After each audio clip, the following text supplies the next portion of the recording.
వేదవతి కోడలు నర్మద అందరూ కలిసి పిండి వంటలు చేస్తూ ఉంటారు.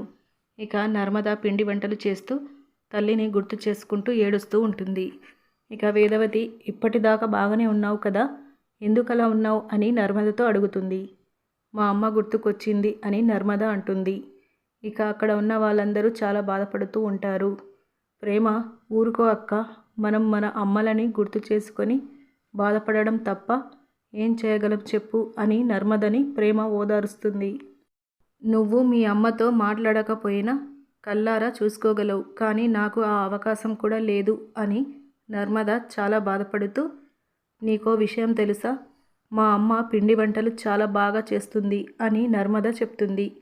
అంతా వింటున్న వేదవతి, ఇప్పుడేమంటావు, మీ అమ్మని పిండి వంటలు చేయించుకొని తీసుకొని రమ్మంటావా అని వేదవతి చమత్కారంగా నర్మదతో అంటుంది. చాలండి మీ మాటలు, మీ పెద్ద కొడుకు పెళ్ళికి మా వాళ్ళని పిలిచారా చెప్పండి అని నర్మద గట్టిగా అడుగుతుంది. పిలిస్తే మాత్రం వస్తారా అని వేదవతి కూడా సమాధానం ఇస్తుంది. ఇక కట్ చేస్తే అత్తాకోడళ్ళు పోట్లాడుతూ ఉండగా సడన్గా నర్మద తల్లి సుజాత వస్తుంది. ఇక వెంటనే నర్మద తల్లిని చూసి ఏడుస్తూ పరిగెత్తుకుంటూ వెళ్ళి తల్లిని హక్ చేసుకుంటుంది. ఇక సుజాత చేతిలో పూలు, పళ్ళు, నగల పళ్ళెంతో ఉంటుంది.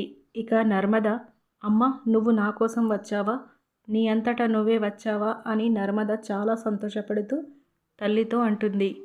నేను రావడానికి కారణం మీ అత్తయ్యే అని సుజాత చెప్తుంది.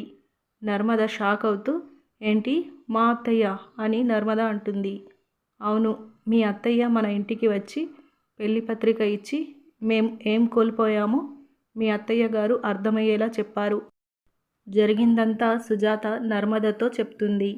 ఇక నర్మద సంతోషంతో పరిగెత్తుకుంటూ వెళ్ళి అత్త వేదవతిని హక్ చేసుకుంటుంది. ఇక సుజాత చాలా సంతోషంతో నర్మదతో మాట్లాడి నర్మదకు నగలిచ్చి వెళ్తుంది. ఇక నర్మద చాలా సంతోషపడుతూ మళ్ళీ వేదవతిని హక్ చేసుకోవడానికి చేతులు వేయబోతుంటే, ఏంటి నేనేమైనా నీ లవర్నా మాటి మాటికి హక్ చేసుకోవడానికి అని వేదవతి నర్మదతో జోక్ చేస్తూ ఉంటుంది. ఇక ఇదంతా ఎదురింట్లో ఉన్న ప్రేమ తల్లి అంతా చూస్తూ ఉంటుంది. నర్మద తల్లిని చూసి ప్రేమ బాధపడుతూ కూర్చొని ఉంటే ప్రేమ తల్లి కూడా అటువైపు నుంచి బాధపడుతూ ఉంటుంది. ఇక చందు శ్రీవల్లికి ఫోన్ చేసి డబ్బుల కోసం చాలా ట్రై చేస్తున్నా, డబ్బు సర్దుబాటు అవ్వడం లేదు అని చెప్తాడు. శ్రీవల్లి చందు మాటలు విని ఒక్కసారిగా షాక్ అవుతుంది. ఇదండి ఇవాల్టి అప్డేట్స్. ఇలాంటి డైలీ అప్డేట్స్ కోసం మన ఛానల్ని సబ్స్క్రైబ్ చేసుకోండి.